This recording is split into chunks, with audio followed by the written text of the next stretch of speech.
Hey everybody, it's Kat again.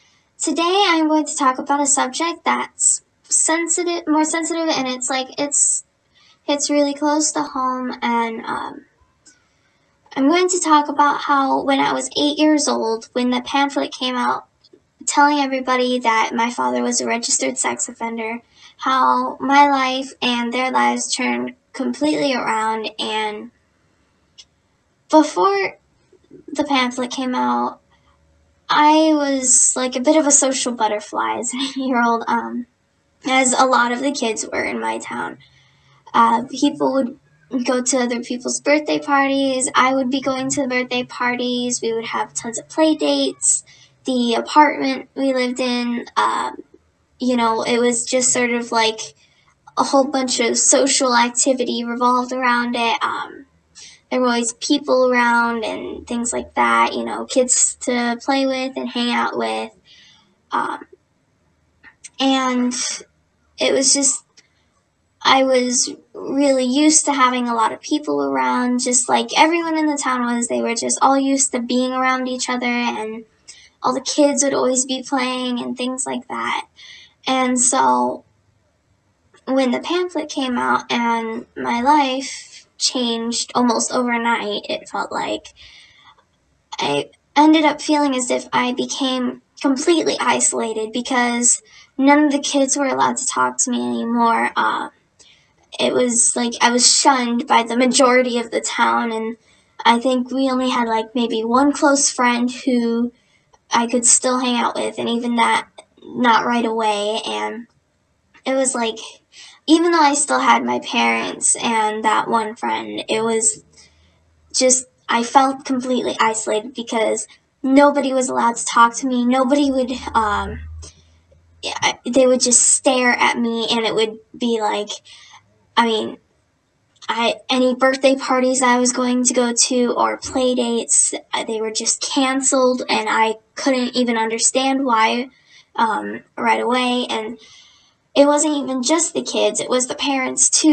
They were like yanking their kids away, saying, no, you can't hang out with that girl, you can't talk to that girl, don't play with that girl anymore, don't go near her apartment, don't go near their property, don't talk to their parents.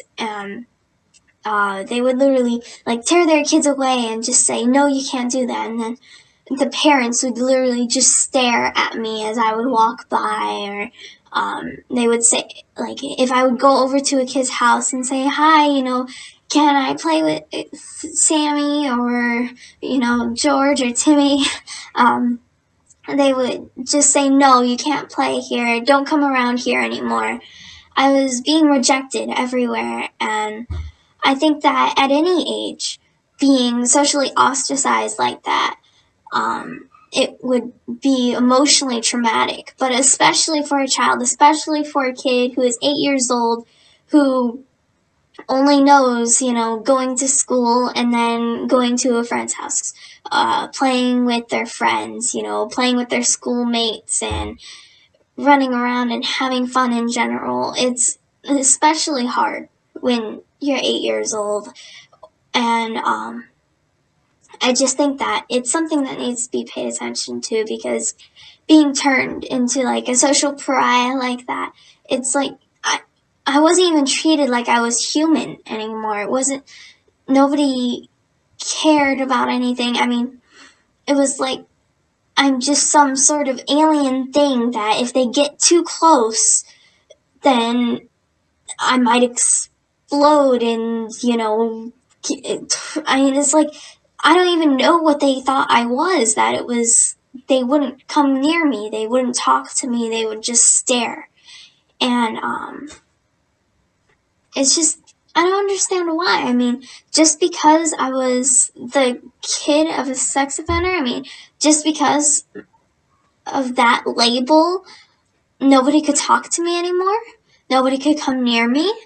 It was as if I had a disease, and if they came too close, they would catch it.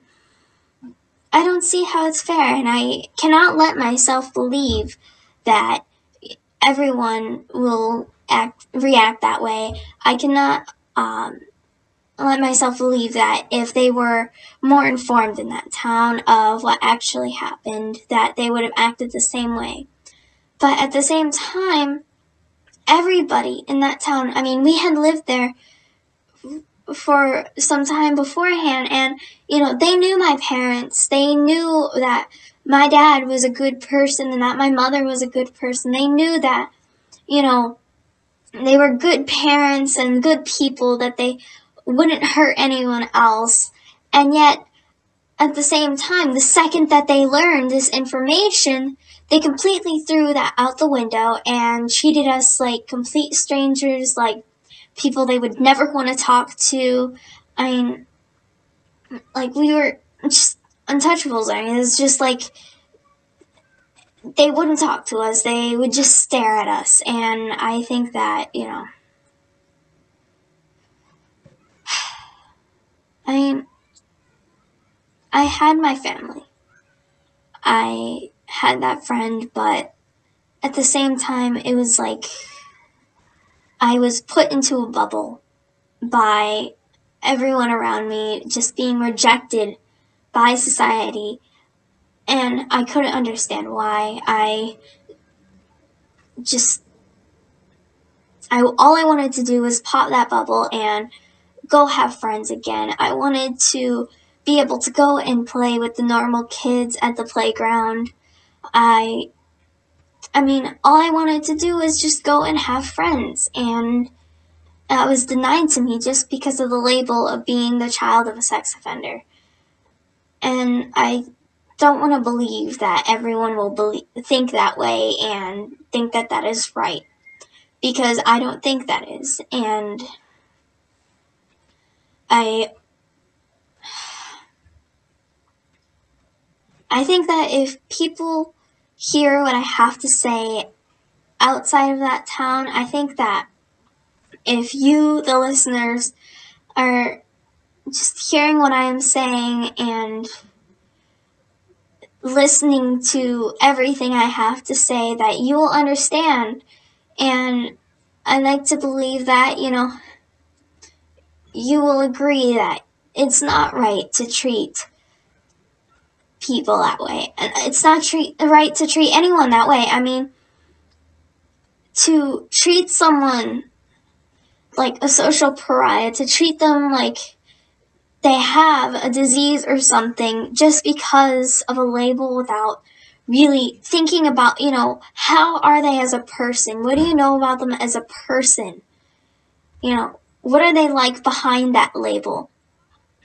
And just ignoring that fact is not right. Ignoring how they act, ignoring what their personalities are like, what their attitudes towards things are like, ignoring the person inside is not right. And I just hope that someone out there will understand that.